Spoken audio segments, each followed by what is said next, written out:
Yo, what's up?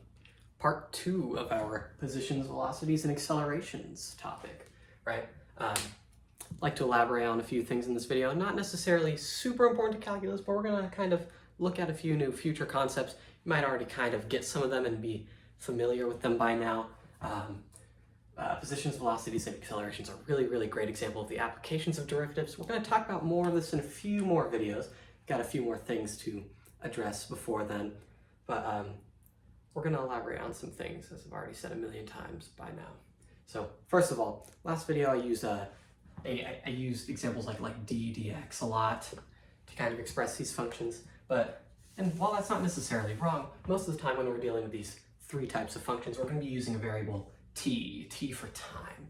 Because most of the time, almost all the time actually, position, velocity, and acceleration are going to be functions of time, right? Think about what that means. I'm going to use the car example again. Miles per hour, meters per second, kilometers per hour. You've all heard and seen these things. Usually velocities, accelerations, speeds, and all that, positions are going to be functions of time. So you're going to see a lot of stuff like dx, dt for a change in position over with respect to time, right? Because these are going to be time derivatives, as you might hear them in like physics and stuff, right? You might also hear like dv, dt a lot, right? Or, you know, if we're using that third function notation, d dt of something, right? So we're going to be using these a lot from now on. Here I have this huge graph. It's going to be, we're going to be using our t-axis, and for our vertical axis, it's going to change a bit. I'm going to use 3 different colors today to represent 3 different functions. First, we're going to talk about speed. Huge misunderstanding, and unless you've taken calculus or physics, you probably don't know, and that's all right. Big thing here, speed. Speed does not equal velocity. Right, I'm gonna write that out there. Don't forget that. Not super difficult to understand. Speed is not going to be the same as velocity. We're gonna talk about the conditions for speed and what speed is here in a few minutes. But first, I'm gonna kind of introduce speed. Speed is usually going to be an absolute quantity, usually going to be some sort of absolute value relating velocity to what we're gonna talk about much later, like distances and total distances, displacements. We're gonna talk about that later. If you've already taken physics, you know what these things are. That's okay. Speed, not equal to velocity. Big thing in calculus. All right, so let's talk really about what speed is. Because a lot of time, you'll hear about speeding up and slowing down, right? Speeding up, I'm not good at holding onto these markers. Speeding up, I'll draw what speeding up looks like, and you can kind of make an inference about what I'm about to say. But this and this, if this was a v of t, if this is a graph of v of t, these would be examples of lines, right? These are like 2 separate things in which you'd be speeding up. And so let's look at these. What is happening up here? Well, your velocity is greater than 0. So your velocity is positive, right? And your acceleration, your slope, right? So I'm gonna kind of draw that up here. Your acceleration is also greater than 0. So your acceleration is positive. Keep that in mind. We're going to talk about this example here. Here, your velocity is less than 0 because we're below this t-axis, right? So your velocity is negative. But your acceleration is also less than 0 because the slope of this line is less than 0. Your velocity is decreasing, right? So your acceleration is also negative. Now, common thing here is that the sign, and I don't mean the trig function, I mean like above or below 0, is the same, right? So here, velocity is negative, acceleration is negative. Up here, acceleration is positive, velocity is positive. So the big takeaway here is that if the signs match, you're speeding up. Speeding up. You are speeding up when the signs match. Positive, or negative. And this would be like velocity and acceleration, right? You're speeding up if the signs are the same. Now you can probably already tell what's going to come next. We're going to talk about slowing down. Now let me erase all this up here. I'll leave this up here for now, but down here I'm going to draw a new graph. This is going to be an example of a line in which you are slowing down, and it's just going to stop right there, right? It's going to go from these two t values. Now, your velocity is less than 0 because we're below this t-axis for the whole time period, right? But your acceleration is greater than 0 because you see that line's increasing, right? So you are slowing down, right? Another helpful visual is if you are approaching the t-axis, you are slowing down, if we're talking about velocity functions. And if you are going away from the t-axis, you are speeding up, right? Now this applies to derivatives in general. If your first derivative is positive and your second derivative is positive, we're speeding up. There's a different term for it.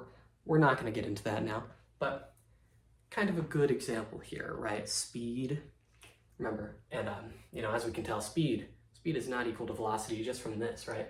Here, your velocity is negative, your speed is negative. Here, or my bad, you are slowing down, so yeah, your speed would just be decreasing, because remember, speed is an absolute value, it can never be negative. You're slowing down, your velocity is negative. Here, you're speeding up, and your velocity is positive. So this kind of makes sense. But then what if I were to draw another time interval, here to here, and you are slowing down, but your velocity is positive.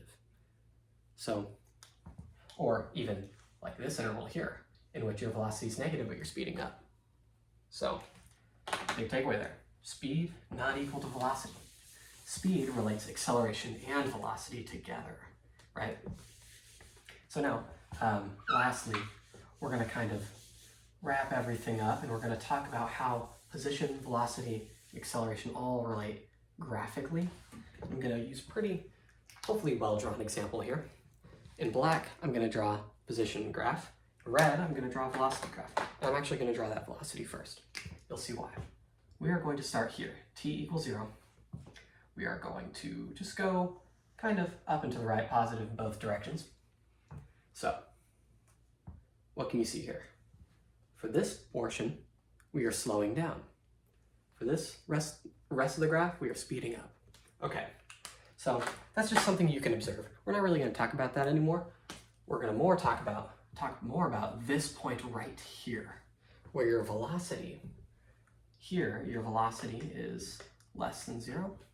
Up here, your velocity is greater than 0. And here, your velocity is equal to 0. So now I'm going to draw a position graph. It's going to be a little interesting. Now, think with me here. What happens to a position graph if our velocity is linear, increasing, and negative?